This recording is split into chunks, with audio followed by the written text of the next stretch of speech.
Radio.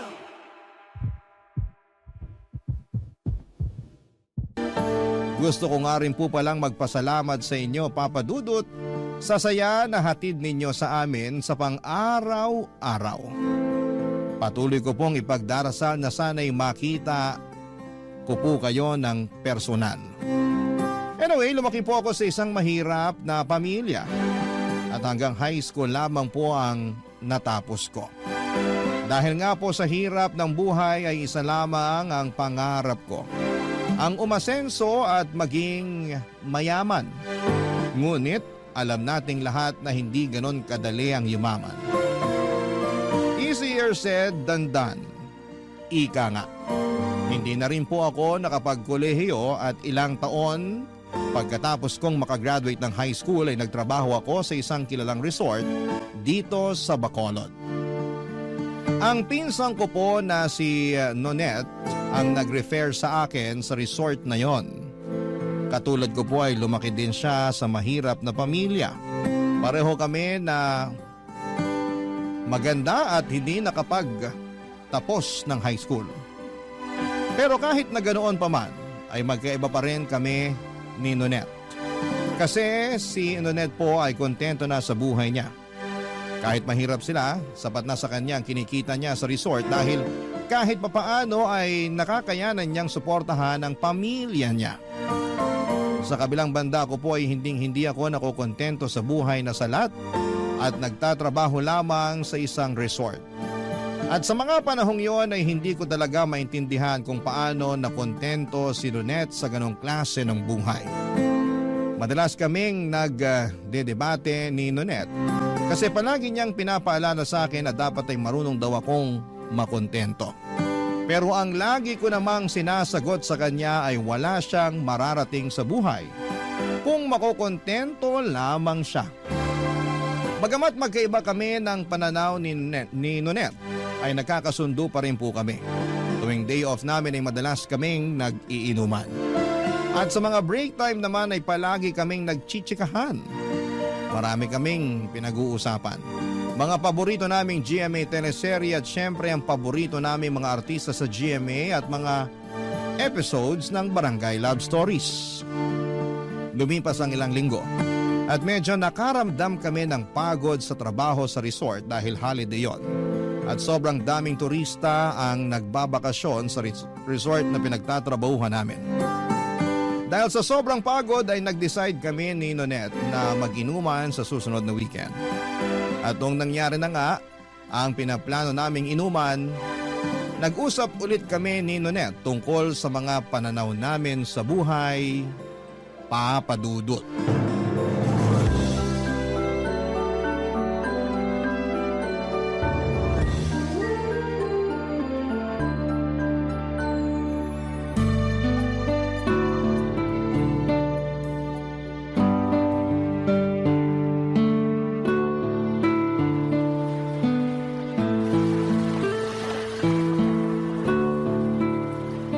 Hoy, Jersey! Ano ba naman yan? Uminom ka na nga! May nakikita na akong lumot sa baso, oh!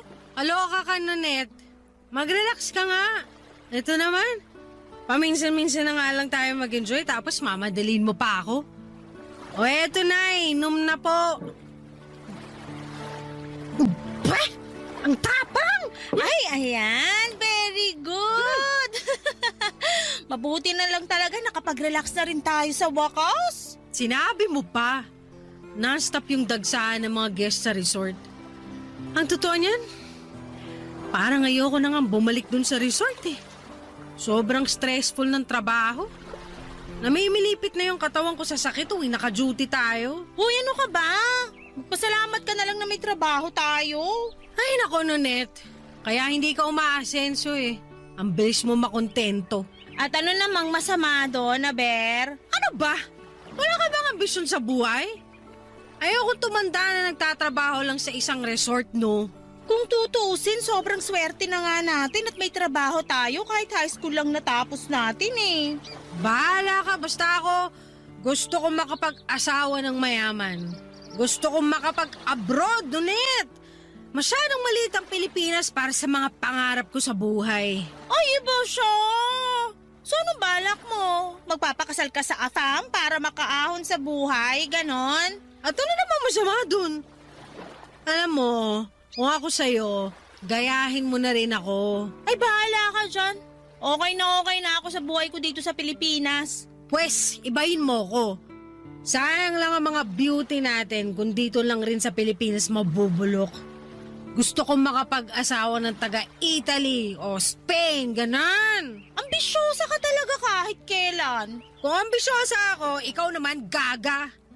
Malulugmo ka lang sa hirap sa kagusto mong manatili sa Pilipinas. Hi, Jersey! Akala mo ba madali ang buhay abroad?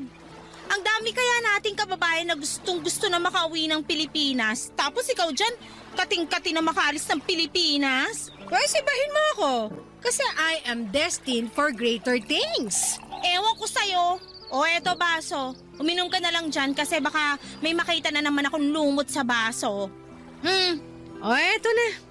Second time is a charm. Don't English me kasi wala akong naintindihan sa mga pinagsasabi mo. Kagaya kung paano ko hindi maintindihan yung gusto mong manatili ng Pilipinas. My goodness! You are so baduy, Pag ikaw nakapag-abroad, wag na wag kang bumalik ng Pilipinas, ha? Ay, girl. Talagang hindi na. Hindi naman ako syunga para gustuhin pang bumalik dito kung sakasakali. Alam mo, di kita magets. Oo, lumaki nga tayo sa mahirap na pamilya at hindi tayo nakapagkolehiyo. Pero kahit papano, swerte ka pa rin naman kasi mabait naman yung mga magulang mo sa'yo. Pero Nonet, ako ang nagpapaaral sa dalawa kong kapatid. Di ko rin kasi mag-gets tong sina mama at papa. Anak-anak, tapos salat na salat naman sa buhay. Yung tabas ng dila mo! Kaloka ka! Sigurado ako na masasaktan sina tito at tita kung sakaling marinig nila yan. Masisisi mo ba ako? Aminin mo, alam mo sa sarili mo na may point ako. Anyway, kung hindi ako kayang bigyan ng komportableng buhay ni na mama at papa, pues, ako na mismo ang kakamit nun para sa sarili ko. Ay, mukhang may balak ka, ha? So, anong plano mo ngayon? Magde-dating site ako. Tumigil ka nga. Sayang lang sa oras yan. Kung ako sa'yo, pagbutihin na lang natin yung trabaho natin sa resort. Malay mo, balang araw mapromote tayo, di ba? Whatever, manang.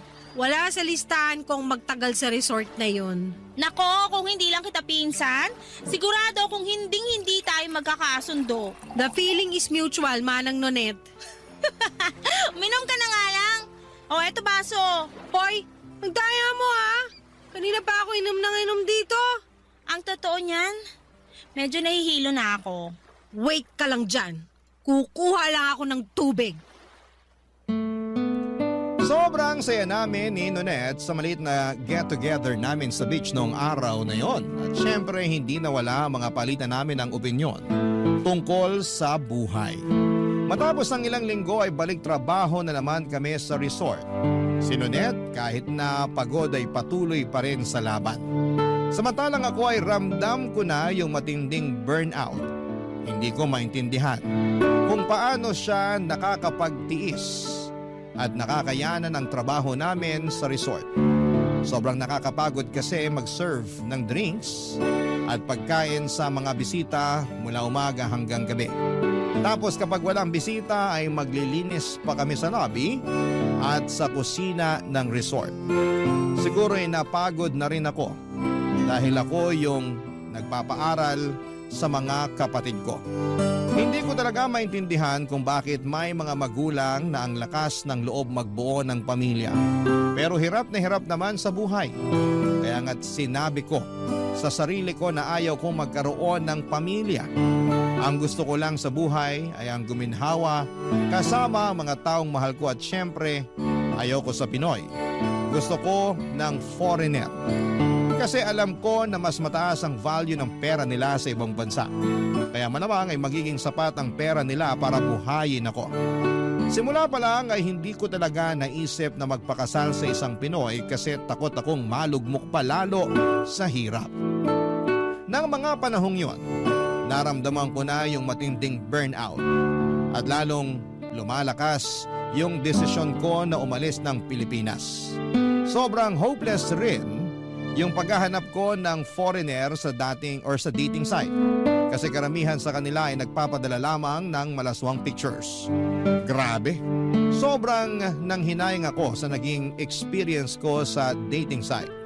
At mas lalo pa akong nalungkot kasi naisip ko na parang sa Pilipinas na ata ako maghihirap at mamamatay. Hanggang sa isang araw may AFAM na guest ang nag-check-in sa resort at hiningi pa yung Facebook account ko. Naisip ko na baka siya na ay yung magbibigay sa akin ng buhay na matagal ko nang pinapangarap. Hindi ko na kailangang magtrabaho pa para lamang mapag-aral ang mga kapatid ko. Na-imagine ko na yung klase ng buhay na makakamit ko kasama yung foreigner na yon. Yung buhay na hindi ko na kailangang mag-alala tungkol sa pera. Yung buhay na ang tanging problema ko na lamang ay kung gaano kalamig ang snow at kung ano ang susuotin ko.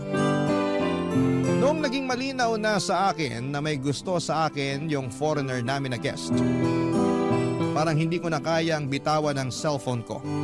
Hindi kasi kami pwedeng makipag-usap ng matagal sa mga guest sa resort dahil baka magdudahan kami at mawalan pa ako ng trabaho. Kaya palihim akong nagchat-chat sa foreigner namin na bisita. Araw-araw niya akong sinasabihan ng maganda raw ako at deserve ko daw ang magandang love life. Bumibili pa siya ng tubig at juice sa lobby para lamang makita ko. At kasabay noon ay unti-unti na ring napapansin ni Nonette yung namamagitan sa amin ng foreigner.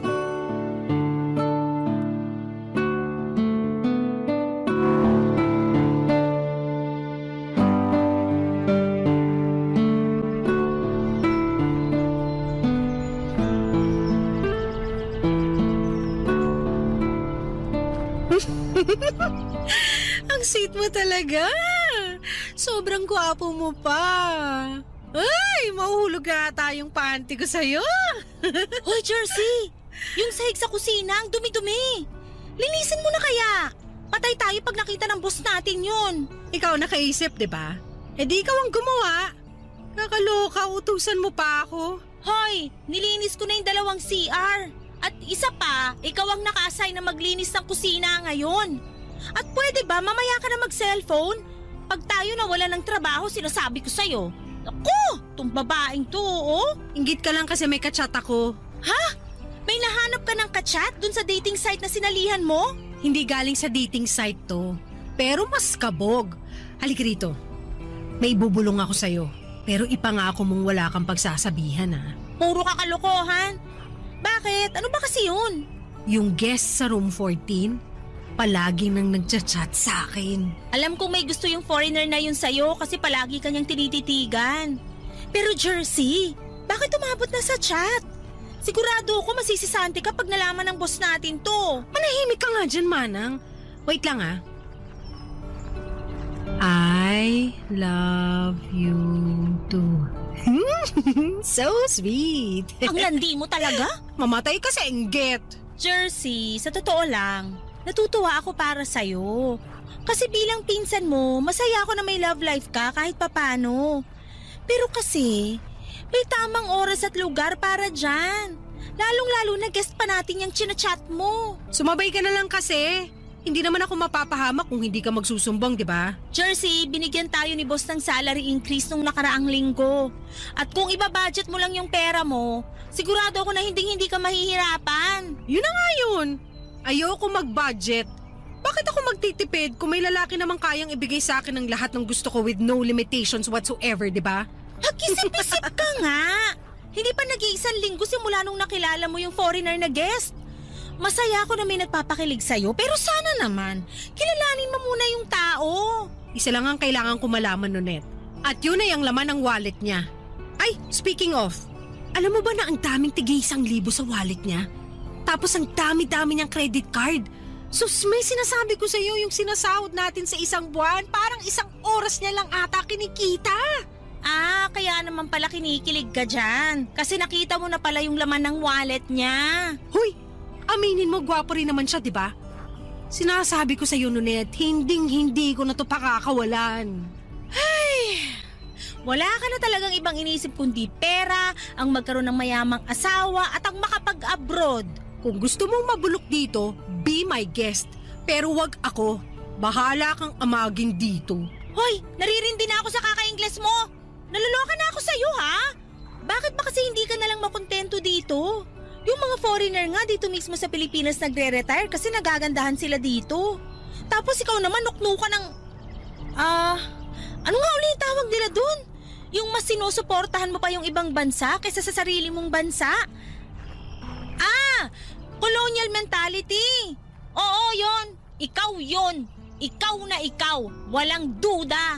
Okay, sige, sabi mo eh. Ay, ayan, nag-chat na nga.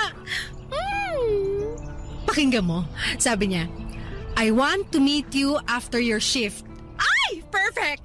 This is it na talaga. My dreams are finally coming true. Ay, bakit di ka na lang kasi mag-focus sa pagpapaaral sa mga kapatid mo? Hello! Kung tutusin, hindi ko naman talaga obligasyon na pag-aralin sila, no? Responsibilidad yun ng mga magulang ko. Mabuti pa nga sa ibang bansa kasi may family planning yung mga tao dun. Pero dito sa atin, wala. Kaya tignan mo yung nangyari. Yung mga magulang ko nakaasa sa akin. Sobra ka naman. Kung tutusin, hindi nga nangihingi ng pera sa'yo sina tito at tita eh. Kahit matatanda na sila, kumakayod pa rin sila para lang matustusan yung pang-araw-araw nyo. Ganun pa rin yun. Sa akin pa rin nila inaasa ang pagpapaaral sa mga kapatid ko. Sukang-suka na ako sa ganung siste. Ang yaman ng mga magulang ko eh. Ang yaman sa mga responsibilidad na inatang sa akin. Deserve ko yung buhay na wala akong obligasyon. Yung akin lang lahat ng pera ko at wala akong tinutustusan na kung sino. Grabe ka naman. Hindi ba bukal sa kalooban mo yung pagtulong mo sa kanila? Hindi! At hindi na ako makapaghintay na makalabas ng Pilipinas. Sigurado ako na ibang-iba ang kultura abroad at hindi ko na mararanasan yung katoksikan dito sa Pilipinas kahit kailan. Hay nako, bahala ka na nga dyan. I-double check ko pa yung inventory natin. Mag-map ka dun sa kusina ha? At utang na loob, tigilan mo muna yung kaka-cellphone mo. Mamaya na yan pagkatapos ng shift natin. Alis na muna ako, maiwan na kita dyan. Inggitera!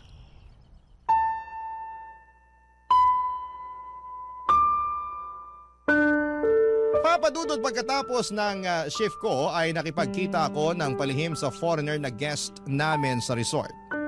Sobrang guwapo niya, papadudot. Mukha siyang Hollywood actor, ang puti ng kutis niya at yung lips niya ay sobrang kissable. At noong gabing yon ay hinalikan niya ako at syempre sobra akong natuwa at ginusto ko ng labis yung halik na yon. At habang tumatagal, hindi ko na masyadong nakakabanding si Nonette kasi sobrang abala na ako sa foreigner. At dumating yung punto na naging kami na ni Afam. Nag-extend pa siya sa resort para lamang makasama ako at mas lubos niya akong makilala. Hindi ko na rin masyadong kinikwento kay Nonette yung mga nangyayari sa amin ng foreigner kasi parang kontrabida na siya. Tuwing nag-uusap kami ay puro siya duda at tanong tungkol sa Afam na boyfriend ko. At mas lalo pa kaming nag-aaway tuwing sinasabi niya na hindi ko pa raw kilala ang jowa ko. Feel ko noong mga panahong yon ay naiinggit lamang si Nonette sa akin. Kasi aasenso na ako sa buhay kasama ang aking Afam na jowa. Habang siya ay single at abala sa trabaho namin sa resort. Makalipas ang ilang araw ay pinag-resign na ako ng foreigner sa resort na pinapasukan ko. Hindi ko talaga makakalimutan yung saya at tuwa na nararamdaman ko noong sinabi niya yon. Kasi ibig sabihin noon ay handa siyang panindigan ako. At kasama sa paninindigan ng foreigner yung perang ibibigay niya sa akin. Nakakaloka, papadudot, para akong nanalo sa loto. Gwapo, mayaman, mabait, parang ako na ata ang pinakaswerteng babae ng mga panahong yon. At sigurado ako na maiinggit ang kahit na sino na makakaalam tungkol sa love life ko kasama si Afam. At syempre tutol na tutol si Nonette sa ginawa kong pag-resign sa resort. Pero ano pa ba ang aasahan ko sa pinsang ko na yon? Halata namang naiinggit lamang siya sa takbo ng buhay ko. Tuluyan na ngang nag-check out si Afam sa resort at nag-rent siya ng condominium unit. Kaya naman nag-live-in na kami. Grabe ang ganda ng condo na inupahan niya. Namangha talaga ako sa mga facilities ng condominium. May gym, swimming pool at maliit na parke. Ano pa bang hahanapin ko, hindi ba? Ay nako Papa Dudut. Yung condo unit na inupahan ni Afam ay parang kamukhang kamukha nung condo na pinapaupahan ninyo. Ang ganda at ang lakas makasosyal. Parang sa hotel. Nang mga panahong kasama ko na si Afam sa condo, aminin ko na medyo nakakabagot minsan.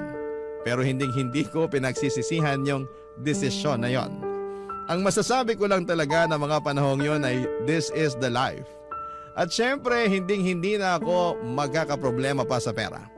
At wala sa bokabularyo ko ang salitang budget.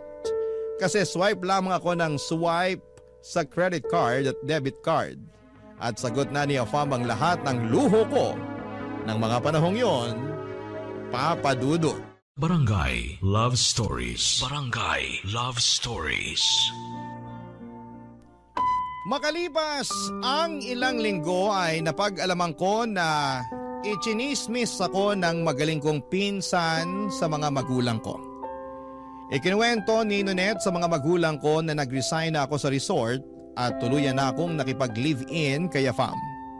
Sa totoo lang ay medyo nagalit ako kay Nonet kasi sigurado akong manghihingi ng pera ang mga magulang ko dahil alam na nila na foreigner yung jowa ko. Ganyan naman kasi kadalasan sa atin, hindi ba? Kapag foreigner, ang tingin ng iba ay maraming pera. Kaya tinawagan ko si Nonet at pinagsabihan ko siya.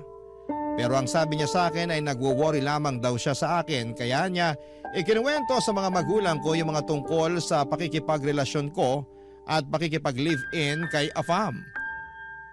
Nainis na lamang ako at binabaan ko ng telepono si Nonet noong araw na yon.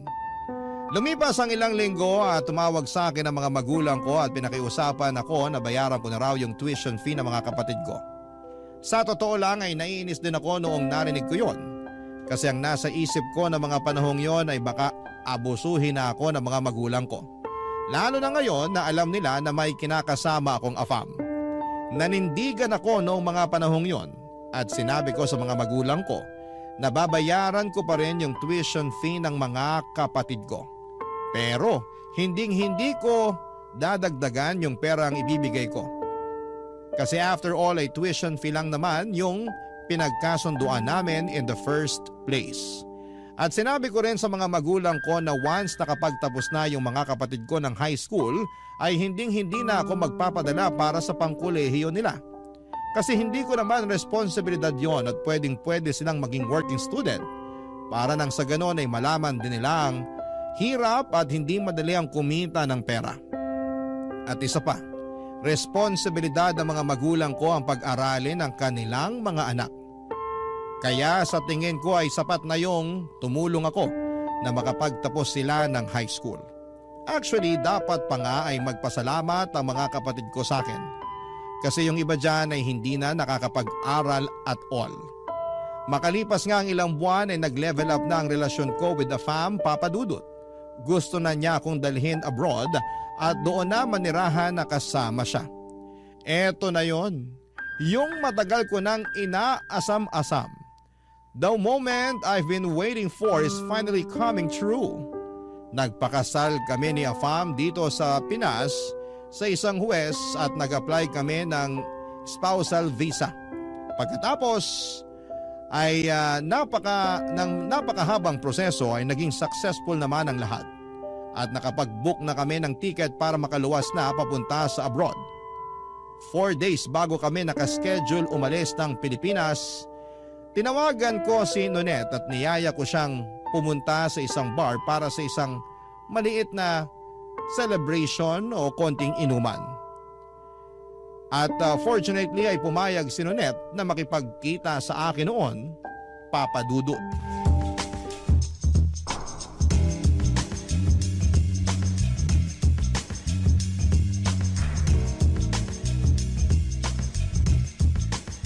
Hoy! Nonet! Dito! Dito yung table natin! Halika rito, dali! Jersey, kamusta ka na? Ikaw ang kumusta? Nakakaloka? Kamusta yung trabaho mo sa resort? Nakakabagot pa rin ba? Mabuti na lang talaga at nag-resign na ako doon. Anyway, ayan. Nag-order ako ng maraming pagkain. Tapos bumili ako ng 2 tower ng beer. It's party time! Inuman na! Ah, bakit? Para saan to? Anong okasyon? Actually, mamaya ako pa sana to sasabihin eh. Pero dahil nagtanong ka na, sige, sasabihin ko na sa'yo. Alis na kami ng Pilipinas 4 days from now! Amazing, di ba? Seryoso ka? Sino pa ba nakakaalam nito? Wala, ikaw lang. Ayoko kasi na mabati yung pag-alis namin, kaya eto! Surprise! Grabe ka naman! Hindi ka nga nagpaalam sa mga magulang mo na aalis ka ng Pilipinas. Para saan pa? Una sa lahat, patuloy kong binabayaran yung tuition fee ng mga kapatid ko. At pangalawa, 24 na ako. Ano ba? Hindi ako katulad ng ibang tao dyan na matanda na pero nakaasa pa rin sa mga magulang. Ang toxic nun. Kilabutan ka nga sa mga pinagsasasabi mo, Jersey. Dapat nagpaalam ka pa rin sa mga magulang mo. Nonet, yung mga teenagers nga sa abroad, 18 years old pa lang bumubukod na sa mga magulang nila. Kaya hindi umaasenso ang Pilipinas eh. Tigilan mo yung pagkukumpara ng Pilipinas sa ibang bansa kasi magkaiba ang kultura natin sa kanila. Pero hindi ibig sabihin nun, pangit na yung kultura natin. Kalimutan mo na yung sinabi ko. Sorry, nakainom na kasi ako eh. Ano ba naman, ang tagal mo kasing dumating. Kaya inunahan na kitang uminom. Sige na, inom na. Ang dami pa nating ubusin oh. Sorry, pero wala ako sa mood uminom ngayon. Hello? Sinabi ko naman sa'yo na sa bar tayo magkikita, di ba? Tsaka isa pa, ano bang inaarte mo dyan? Meron ka ba ngayon? Sa totoo lang, hindi na ako natutuwa sa pinapakita mong asal. Nagbago ka na. Alam mo ba na sobrang nasaktan sina tito at tita nung pinamukha mo sa kanila na nagiging pabigat sila sa'yo? Tapos sinabihan mo pa daw sila na tigilan na nila yung kakaasa sa'yo? Nonet, sinabi ko lang naman sa kanila na wala silang mapapala sa akin kahit may foreigner na ako. Kasi ayoko naman na gawin nilang ATM yung asawa ko, no? Alam mo mismo sa sarili mo na simulat sa pool yung pag-aaral lang ng mga kapatid mong hinihingi nilang tulong sa'yo. At sa tingin mo, okay lang yon? Alam ko na matagal ka ng maldita. Pero hindi ko inaasahan na may mas lalala pa pala. Ang laki ng pinagbago mo. Uy, kung tutuusin, kasalanan mo lahat ng to. Kasi ikaw mismo ang nagchismis sa mga magulang ko yung tungkol sa pakikipagrelasyon ko sa isang foreigner. Tinatanong nila ako kung kamusta ka na raw kasi hindi ka na raw nagre-reply sa mga text nila. Malamang, pagkatapos mo ba naman sabihin sa kanila na nakikipagrelasyon ako sa foreigner, I'm sure manghihingi ng pera yung mga yun. Akala ko noon ambisyosa ka lang, pero hindi. Nuknukan ka rin pala ng yabang. Ngunit wag mo kong simulan. Inimbitahan kita dito to have a good time, hindi para sermonan ako. Sorry pero awang-awa na ako kina tito at tita. Matatanda na sila, dapat hindi mo sila tinatrato ng ganon. What's the big deal? Nandiyan naman yung mga kapatid ko para alagaan sila. Tama na yan, Nunet. Nasabi ko sa'yo, kaya na nila yun. Makapagsalita ka, parang di ka nila anak ka. Alam mo, Nunet, sa totoo lang, sana hindi na lang nila ako naging anak. Jersey, sana man lang makipagkita ka at magpaalam ka ng maayos sa mga magulang mo bago ka umalis ng Pilipinas. Kahit yun na lang. Maawa ka naman sa kanila. May mas malalaki akong plano sa buhay. Ang target ko ngayon, magkaroon ng resident visa at patatagin ang relasyon naming mag-asawa. Bibisita na lang ako dito kapag naging residente na ako abroad. Bahala ka. Teka, saan ka pupunta? Hindi pa nga natin nauubos yung mga in-order ko. Uuwi na ako. Sana maging masaya ka sa piling ng asawa mo sa ibang bansa. Ba't nagagalit ka, ha? Kasi sobrang baluktot ng pangangatwiran mo at hindi ko na kayang umupo dito habang pinapakinggan kang minamalit ang mga magulang mo. Sabi ko na eh. Matagal ka nang naiinggit sa akin kasi nagawa ko mag-resign sa buwisit na resort na yon. Habang ikaw, wala kang choice kundi magpatuloy sa trabaho mo ron. Pasensya ka, Nunet. Pero hindi ko kasi hawak ang tadhana. Hindi ko kasalanan kung sa ating dalawa mas pinalad ako kaysa sa'yo. Sige, laitin mo pa ako at baka makalimutan ko na pinsan kita. Inimbitahan kita dito kasi gusto ko na mag-enjoy tayo bago ako umalis. Pero sa pinapakita mo sa akin ngayon, pinagsisisihan ko pa na niyaya kitang uminom. Bahala ka sa buhay mo. Wait lang! Sayang naman yung in-order kong pagkain. Gusto mo ba ipa-take out ko na lang sa waiter? Total, alis ka na rin naman. Pakidaan na lang sa bahay namin. Ibigay mo kina mama at papa yung ipapa-take out ko. Ba't mo ba iutos sa akin? Ikaw mismo magbigay sa kanila. Ay, wag na pala. Kasi baka atakihin lang sina tito at tita pag nakita nila kung gaano kagaspang yung ugali mo. Dali-daling umalis si Nonette palabas ng bar ng gabing yon, Papa Dudut. Pinabalot ko na lamang lahat ng pagkain at inuwi ko na lamang. Grabe yung tampo sa akin ni Nonette ng gabing yon. At ang tanong na bumangon sa isipan ko noong mga panahong yon ay, bakit hindi kaya or hindi kaya ng pinsan ko na maging masaya para sa akin? Pero hindi ko na pinilit na hanapin pa ang sagot sa tanong na yon. Kasi mas gusto ko na lamang na mag-focus sa bagong buhay ko.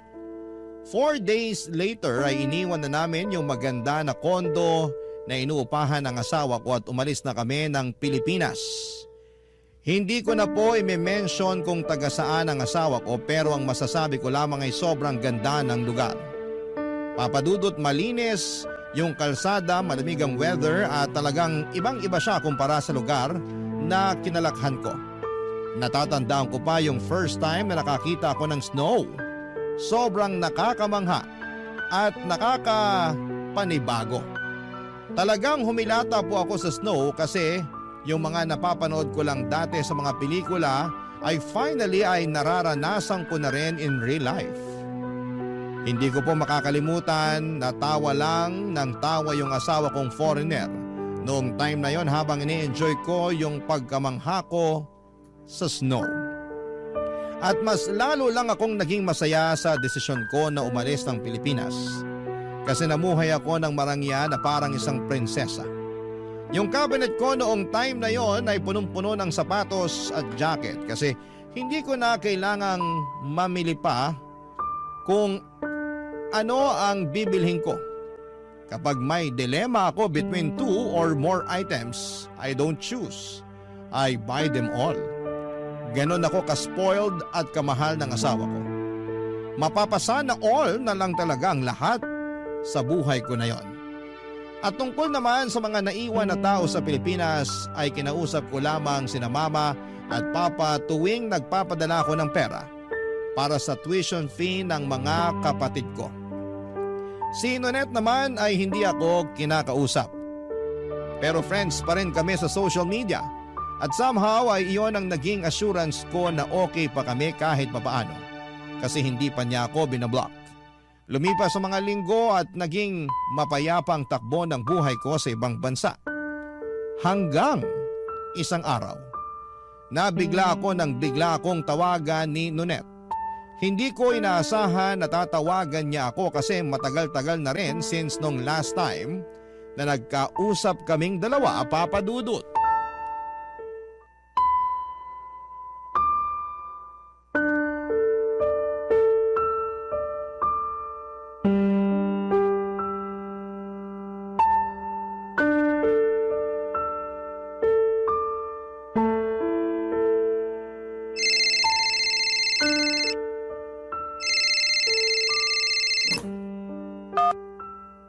Hello?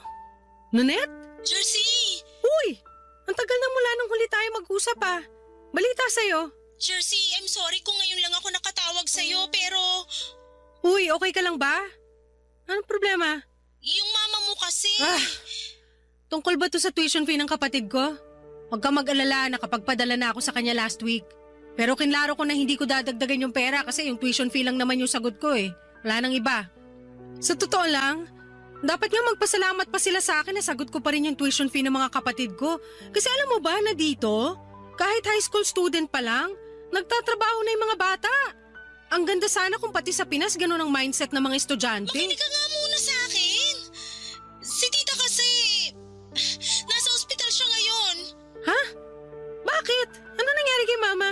Sobrang taas kasi ng lagnat ni tita kanina. Kaya sinugod na namin sa ospital.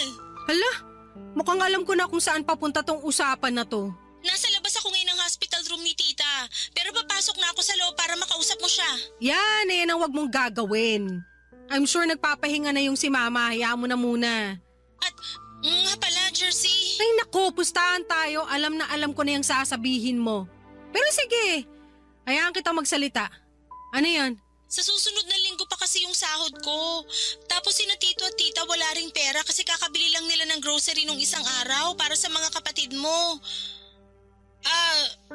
Jersey, walang-wala kami ngayon at kailangan namin ng pambayad sa ospital. Ano ba naman yan, Nonet? Mataas na lagnat lang yun. Bakit nyo kinailangan dalhin si Mama sa ospital? Mas mabuti na yung sigurado. Tapos ngayon ako tong kinukulit nyo. Ewan ko ba? FYI lang hindi porket nakatira ako abroad, ibig sabihin nun pinupulot ko na lang ang pera. Utang na loob! Yung mama mo ang pinag-uusapan natin dito. Ganun na ba katigas ang puso mo para pag-isipan mo kami ng masama? Hindi mo ako masisisi kasi yan naman talaga yung gawain ng mga kamag-anak na naiiwan sa Pilipinas, diba? Yung manghingi ng pera sa kamag-anak nila na nagtatrabaho abroad at yung humilata na lang habang nag-aantay ng pasalubong. Naririnig mo ba ang sarili mo? Nakapag-abroad at nakapag-asawa ka lang ng foreigner, nagkakaganyan ka na? Sabihin mo na kung anong gusto mong sabihin pero hindi mo may tatanggi na may point yung pinagsasasabi ko. Siguro kung nandito ka lang sa Pilipinas, kanina pa kita sinampal. Subukan mo at ihilahin ko yung buhok mo hanggang sa makalbo ka. Wala ka ng pag-asa. Sarili mong mga magulang pinagsasalitaan mo ng ganyan. Pinaako lang sa iyo yung pag-aaral ng mga kapatid mo, nagkakaganyan ka na? Mismo! Pinaako! Pinaako sa akin ng isang bagay na hindi naman dapat pinaako sa akin in the first place. Ano ako, retirement fund para sa mga kapos? Hindi ko na-enjoy yung buhay ko ng lubusan kasi kinailangan ko silang tulungan. Kinailangan ko magtrabaho agad pag-graduate ko ng high school para matustusan ang pag-aaral ng mga kapatid ko. Yung mga magulang ko makaprecho rin kasi. Hikahus na nga kami. Gusto sa private school pa magtapos mga kapatid ko. Napakawalang kwenta talaga ng mindset na yon. O tapos ngayon na nakabangon na ako sa buhay, oras na para bumawi ako sa sarili ko. Hindi mo man lang ba naisip na kahit matanda na yung mga magulang mo, nagtatrabaho pa rin naman sila? Kaya na nga nilaglat si tita dahil sa sobrang pagod. Resulta yan ng pangit na family planning. At isa pa, lumaki ako na hindi nakakaranas na makonfine sa ospital kahit may sakit ako. So, Ayoko na makipagdiskusyon pa sa'yo. Sumasakit lang yung dibdib ko tuwing naririnig ko yung mga pinagsasasabi mo. Halatang halata na hindi ka na magbabago. Pero huwag kang mag-alala. Ako na bahala kay tita. Maghahanap na lang ako ng paraan para mabayaran yung bill namin sa ospital. Hindi na kami hihingi ng kahit anumang tulong na galing sa'yo. Sana lang talaga hindi ka gambalain ang konsensya mo. Sarili mong nanay ayaw mong tulungan. Ibang klase ka rin naman. maniwala ka sa akin, makakatulog ako ng mahimbing sa gabi kasi namumuhay ako ng payapa dito na walang inaabalang tao, Nonet. Kayo lang naman tong gumagambala sa akin Babayaran ko yung tuition fee ng mga kapatid ko hanggang sa makapagtapos sila ng high school. End of story. Sige na, bababa ko na to. Buisit kang babae ka. Wala kang kwentang pinsan at wala ka rin kwentang anak. Sobra kong napikon pagkatapos naming mag-usap ni Nonet, Papa Dudut. Ang gusto ko lang naman talaga ay mamuhay ng tahimik at payapa kasama ang asawa ko. Ang hangad ko noon ay makapag-move on at makapag-move forward sa bagong buhay ko nang hindi ako nagagambala. Kaya nung tinawagan ako ni Nonet ay sobrang napikon lang talaga ako. Kasi parang ang tingin ko sa mga tao sa paligid ko, hinahabol lamang ako dahil alam nilang foreigner ang asawa ko. Gaya nga po ng nabanggit ko kanina ay lumaki po ako na salat sa buhay. At hindi ko po makakalimutan kung paano yinurakan yung pagkatao ko. Lalo na noong bata pa lamang ako. Pinagtatawanan ako ng mga kaklase ko kasi sira-sira na yung mga gamit ko. At puro dilata at noodles lamang ang kinakain ko habang yung mga kaklase ko naman ay pinaghahandaan ng iba't ibang klase ng putahe for lunch. At hindi ko rin po makakalimutan na pagka-graduate ko ng high school ay pinag-uusapan na kaagad ng mga kaklase ko kung saang kolehiyo sila mag-aaral. Habang ako, ang iniisip ko noon ay kung saan ako magtatrabaho. Awang-awa ako sa sarili ko tuwing naiisip ko yung mga moments na yon, Papa Dudut. And going back po, blinak ko si Nonet sa mismong araw na yon kasi talagang napikon ako sa lahat ng sinabi niya sa akin. Tumagos sa puso ko yung mga sinabi niya pero imbis na maunawaan ko yung gusto niyang ipahiwatig, mas lalo lang akong nagkimkim ng sama ng loob. Mas lalo ko pa ngang iniisip noong mga panahong yon na puro fake yung mga tao sa paligid ko. Kasi alam nila na mayaman ang asawa ko. At noong araw na yon ay sinabi ko sa sarili ko na wala akong ibang taong pagkakatiwalaan kundi ang asawa ko na lang. Kasi siya lang talagang nagmamahal sa akin ng totoo. Siya lang ang nakakapagbigay sa akin ng buhay na matagal ko nang inaasam. At siya lang ang nagpaparamdam sa akin na mahalaga ako dahil sa mga bagay na naibibigay niya sa akin. Pagkatapos kong i-block si Nonet, akala ko noon ay magiging matiwasay na ang buhay ko sa wakas. Kasi wala na pong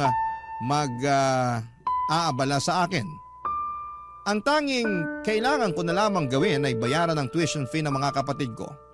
Pero hindi ko alam na may isa palang pagsubok na darating sa buhay ko. Isang araw, Papa Dudut, ay bigla na lamang nanlamig sa akin ang asawa kong foreigner. Lumalayo siya tuwing natutulog kami at hindi na ako masyadong kinakausap. Sobra po ako nabigla at nabahala sa bago niyang pag-uugali. Tuwing tinatanong ko naman siya kung may problema ba siya ay nagiging agresibo siya at minsang naninira pa ng mga gamit. Natatakot po ako tuwing galit siya. Kaya naman hinahayaan ko na lamang siya at kinakausap ko na lamang siya kapag halata na sa mukha niya na kumalma na siya. Sobrang hirap po ng mga panahong yon kasi hindi ko maintindihan kung ano ang nangyayari at kung anong dahilan ng pagiging magagalitin niya at pagbabago niya. Barangay Love Stories. Barangay Love Stories. Habang tumatagal, Papa Dudut, ay mas lalo kong nararamdaman na lumalabo ang pagsasamahan namin ng asawa ko. Ang mas mahirap pa sa lahat ay nasa ibang bansa ako at wala akong matatakbuhan. Lahat ng mga kakilala ko ay nasa Pilipinas at wala akong nagawa kundi ang solohin ang lahat ng sakit at kalungkutan. Nagpapasalamat na lamang talaga ako na hindi ako sinasaktan ng asawa ko, pero aaminin ko na durog yung emotional at mental health ko. Kasi hindi ko na alam kung kailan siya magiging agresibo at galit ulit. Mabuti pa yung bagyo kasi at least may warning tayong natatanggap mula sa Pag-asa bago pa man ito maglandfall. Pero yung galit ng asawa ko wala pong warning. Bigla na lamang nagla-landfall at pakiramdam ko na mga panahong yon ay para ako yung shock absorber niya. Ako yung tumatanggap at nagko-consume ng galit at bigat ng loob niya. At ang pinakamasaklap sa lahat ay hindi niya sinasabi sa akin kung bakit nagbago ang pag-uugali niya. Talagang masakit kasi parang wala akong ideya kung anong nangyayari at kung anong dahilan ng lahat ng ito. At siguro ang pinakamasaklap sa lahat, Papa Dudut, ay hindi na ako ini-spoil ng asawa ko. Hindi na siya nagbibigay ng pera at hindi na niya pinapahiram ang credit card niya sa akin. Sinisigawan niya ako at nagwawala tuwing sinasabi ko sa kanya na may gusto akong bilhin. Parang lahat ng mga bagay na dati niyang ginagawa para sa akin ay bigla na lamang nawala. At simula na mangyari yon ay hindi na ako nagsalita pa. Naglilinis na lamang ako sa bahay at parang isang routine na lamang na tinatanggap ko. Pakiramdam ko ay para akong nawala ng halaga sa kanya, Papa Dudut. At ang masakit pa ay hindi ko alam kung anong dahilan ng lahat ng ito. Tuluyan na pong nagbago ang lahat noong isang araw. Habang nagva-vacuum ako ng bahay ay nakatanggap pa ako ng tawag mula sa Facebook account ni Mama. Sobra po ako nabigla sa mga nangyari noong sinagot ko yung tawag na yon. Ang bilis ng mga pangyayari to the point na hindi ko pa talaga na-absorb ang lahat ng mga nangyari sa usapan na yon. Parang bigla na lamang sumabog ang lahat at ako'y nahulog sa isang sitwasyon na hindi ko po inaasahan, Papa Dudut.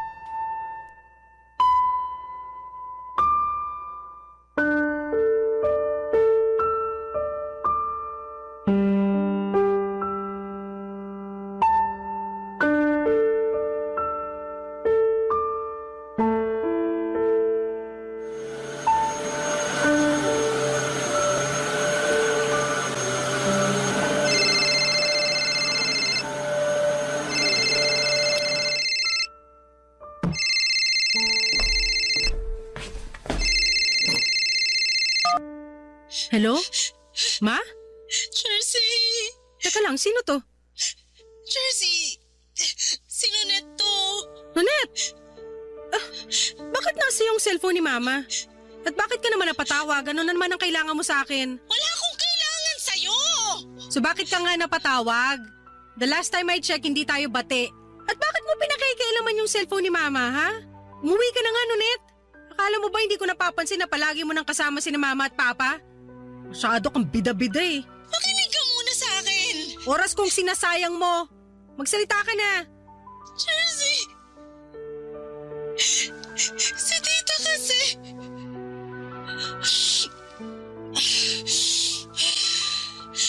Yung mama mo, Jersey...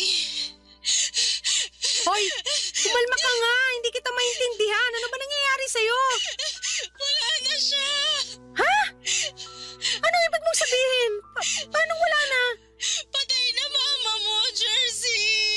Nonet, wag ka magbibiro ng ganyan. Hindi magandang biro yan. Alam kong wala kang pakialam kay tita. Pero naisip ko pa rin na kahit pagbali-balik rin natin ang mundo, mama mo pa rin siya at anak ka pa rin niya. Kaya deserve mo rin malaman yung nangyari sa kanya. Nonet, hindi totoo yan. Bawiin mo yung sinabi mo. Buhay pa si Mama. Ibigay mo ang cellphone kay Mama, kakausapin ko siya. Makinig ka! Wala na si tita! Patay na siya! Alam ko nagsisinungaling ka lang. Galit ka kasi nagyayabang ka sa akin at yan mismo ang dahilan kung bakit ginagawa mo to. Mukha ba ako nagsisinungaling? Ha? Ano ginawa mo kay Mama, Nonet? Ha? Kasalanan mo to. Pambira kang babae ka!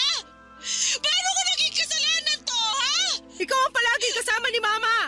Kung tinutukan mo sana siya na maayos, hindi sana to nangyari sa kanya. Hindi sana namatay si Mama. Kasalanan mo lahat to. Ikaw na lang sana namatay. Hoy, babae! Makinig ka sa akin ng mabuti, ha? Namatay si tita sa typhoid fever. At kung nagpadala ka lang sana ng konting tulong, sana nabigyan ng sapat na treatment si tita. Pero anong ginawa mo? Walang-wala kami noon pero nagawa mo pa rin kaming pag-isipan ng masama. Tinakwil mo kaming lahat. At ako na yung tumayong anak ni tita kasi hindi ako katulad mo na walang puso. Ako yung nag-aalaga kay tita habang nagpapakasasa ka sa yaman ng foreigner mo. Wala kang karapatan na husgahan ako. Hindi ko ginusto to. Pero ginusto mo! Ito mismo yung gusto mo, di ba? Yung mawala sa landas mo yung mga magulang mo? At nangyari na nga, Jersey! Wala na si tita! At si tito, halos hindi na nga kumakain kasi hindi niya pa rin matanggap yung pagkawala ni tita! Nonet, nasan si Papa? Kumusta yung mga kapatid ko? Galit na galit silang lahat sa'yo! Ang totoo niyan, galit rin ako sa'yo eh! Pero deserve mo rin naman malaman yung nangyari sa mama mo! Bakit niyo ba ako sinisisi? Eh, sobrang unfair niyo naman. Gusto ko lang naman magbagong buhay, yun lang. Malinis ang konsensya ko. Wala akong ginawa sa inyo para isisi niyo sa akin yung pagkamatay ni Mama.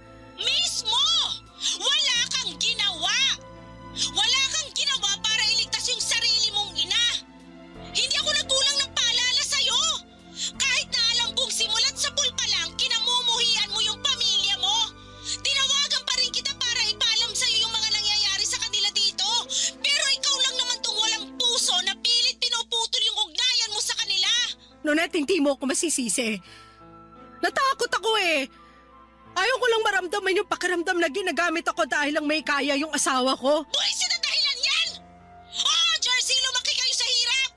Hindi ka nabigyan ni na tito at tita ng komportable na buhay, pero ni minsan, hindi ka nila minaltrato! Wala silang ginawa sa'yo para kamuhian mo sila ng ganito katindi! Alam mo kung bakit malapit ang loob ko kina tito at tita? Dahil alam ko sa sarili ko na mabuti silang tao! Kaya ako nasasaktan tuwing pinagsasalita mo sila ng masama! Ang sabihin mo, sinisiraan mo ko. Kaya ka lumalapit kina Mama at Papa dahil chinichismis mo sa kanila bawat detalye ng buhay ko. Para kang linta at ahas sa pinagsama.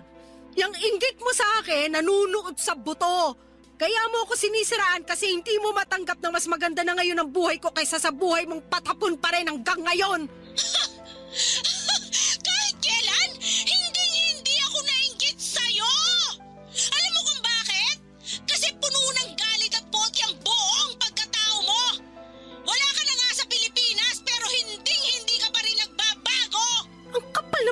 para husgahan ako? Bawiin mo yung sinabi mo!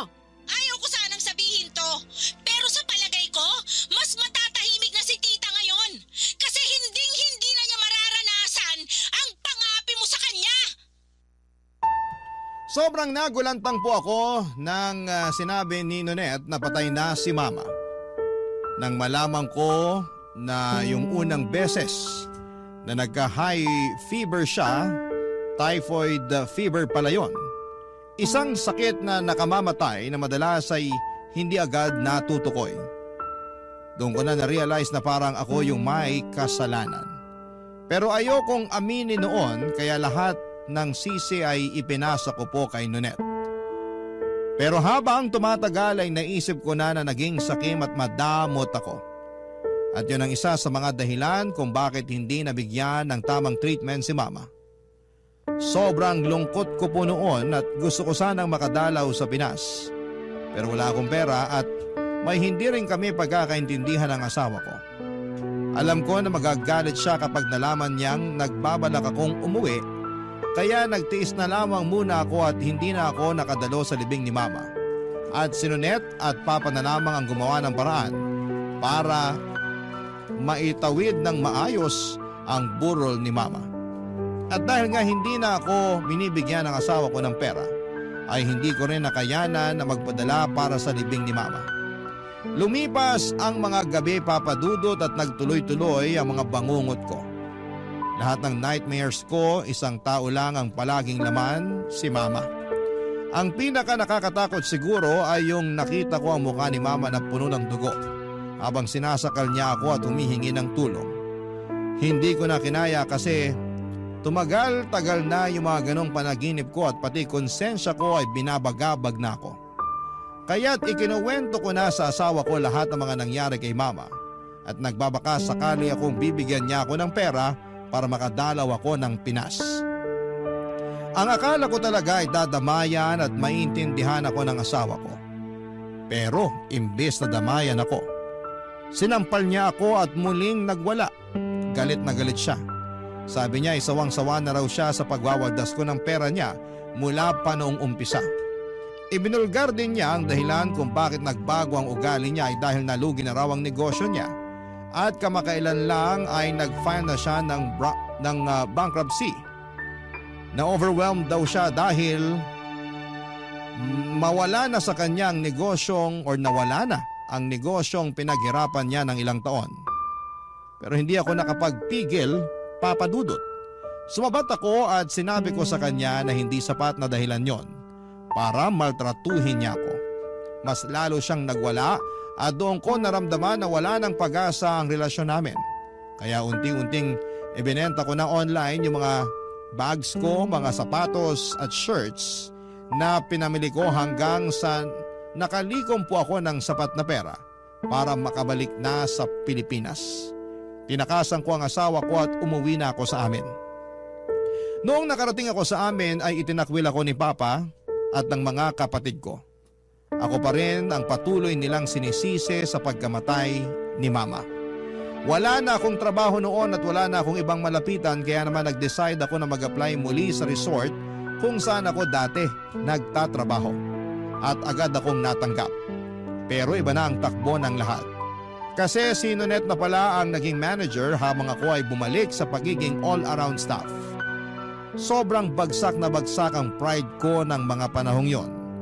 Lumipas ang mga buwan at hindi ko na kinaya ang mga pangyayari sa buhay ko.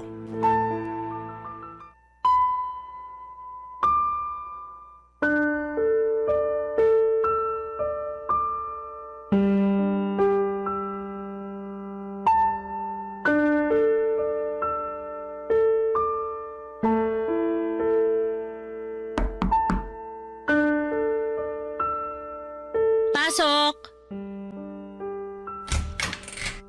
Oh, Jersey, ano kailangan mo? Nonette, ito na nga pala yung resignation letter ko. Sandali lang. Bakit ka naman magre-resign? Napapasahod ka naman namin na maayos At isa pa, kulang tayo sa staff ngayon. Nakahanap na kasi ako ng bagong trabaho. May hindi kasi nasabi sa akin. Anong totoong dahilan? Ba't biglaan tong resignation mo? Nakahanap na nga kasi ako ng bagong trabaho. Yung totoo, Jersey. Gusto mong malaman kung bakit ako magre-resign, ha? Hindi kasi katanggap-tanggap para sa akin na manager ka na habang ako, ganun pa rin yung posisyon ko dito. Naglilinis, nagsuserve. Ayoko yung pakiramdam na pinagmamastan mo ko habang ginagawa ko yung mga trabahong sabay pa nating ginagawa dati. Nabubwisit ako tuwing nakikita kita araw-araw at ilang buwan kong tiniis yun. Pero hindi ko na talaga kaya. Teka nga lang, kung makapagsalita ka, bakit parang ako yung sinisisi mo? Hindi ko naman kasalanan kung ba't dito ka uli sa resort nag-apply Kaya nga ako alis, di ba? Siguro ang saya-saya mo na nakikita akong lugmok sa hirap habang tinatamasa mo yung mga benepisyo ng pagiging manager. Ay, sandali lang naman, Jersey. Hindi ko kasalanan kung nag-resign ka dati. Hindi ko kasalanan kung hindi ka nakontento sa sinasahod mo dito sa resort. At hindi ko rin kasalanan kung hinila ka pababa ng kasakiman mo. Sige, ipagduldulan mo pa. Ano pa, Net? Ni isang malaking fail yung pagpapakasal ko at pagpunta ko abroad? Na hanggang ngayon wala na akong matakbuhang pamilya dahil kinasusuklaman na nila ako? Napatuloy ako nagtitiis sa kakarampot na sahod habang ikaw tiba-tiba ka sa natatanggap mo tuwing kinsenas? Ano pa, ha? Magsalita ka! Hindi ako nagkulang ng paalala sa'yo. Simulat sa pool pa lang, palagi ko nang sinasabi sa'yo na pagbutihin mo na lang yung trabaho mo, imbis na umasa ka sa foreigner para magkaroon ng maginhawa na buhay. Pero hindi ka nakinig sa akin. At higit sa lahat, nagbulag-bulagan ako sa lahat ng pang-iinsulto mo sa akin. Eh di ikaw na! Ikaw na yung madiskarte. Ikaw na yung masipag. Ikaw na yung magaling. Ikaw na lahat. Ang galing mo, Nunet! Ang galing-galing mo! Panalo ka na, champion! Alam mo, hindi naman sana issue yung pagkakaroon mo ng foreigner eh. Hindi sana naging issue yung pag-abroad mo kung naging humble ka lang sana. Pero wala, pinamukha mo sa amin na ikaw tong mas nakaaangat dahil nagkaroon ka lang ng asawa na foreigner. Tingnan mo nga naman, who would have thought na malulugi pala ang negosyo ng asawa mo? Sandali lang. Nasabi ko nga na naghiwalay kami ng asawa ko. Pero wala akong pinagsabihan tungkol sa pagkalugi ng negosyo niya. Saan mo nalaman yan, ha? Paano mo nalaman? Sinearch ko online yung pangalan ng asawa mo at kalat na kalat sa internet kung paano nalugmok ang negosyo niya dahil pinangsugal at pinambisyo niya lang yung majority ng income niya. Wala kang karapatan para busisiin yung personal kong buhay. Labas yan sa trabaho mo. Hindi ko intensyon na usisain yung buhay ng asawa mo. Pero bilang manager, kailangan ko mag-background check sa mga empleyado ko para siguruhin na maganda ang takbo ng workplace ko. Workplace mo? Yabang mo naman. Parang kailan lang naglilinis ka lang naman ng CR dito ah. At parang kailan lang pinagyayabang mo sa amin na mas nakakataas ka, pero bilog ang mundo. Pero anyway, aaminin ko na kulang talaga kami sa staff ngayon at kailangan ka namin dito. I'm sorry kung nasasaktan ko na yung feelings mo ngayon. Buti naman at alam mo. Sorry talaga, nadala lang ako ng emosyon ko. Siguro kasi hanggang ngayon naalala ko pa rin kung paano mo ako pinag-isipan at pinagsalitaan ng masama. Pero Jersey, alang-alang na lang sa resort, maging professional na lang tayo sa isa't isa, please. Kung gusto mo, pwede ko rin dagdagan yung sahod mo para magstay ka lang. Magpapatawa ka ba? Anong tingin mo sa akin, Charity? Huwag mo naman sanang masamain. Ako na nga itong nakikiusap sa'yo na magstay eh. Gusto kong pangalagaan ang posisyon ko as manager. At isa sa paraan para magawa ko yun, pangalagaan din ng staff ko. At syempre kasama ka dun. So gagamitin mo pa talaga ako para iangat yung sarili mo? Kapal din naman talaga ng mukha mo. Hindi ganun yun. Ginagawa ko lang yung best ko as your manager. Hindi ko kailangan ng awa mo. Mas pipiliin ko na lang maghirap kaysa patuloy mo kong kaawaan. Tanggapin mo na yung resignation ko. Hindi ko na kailangan ng trabahong to. At mas lalong hindi na kita kailangan.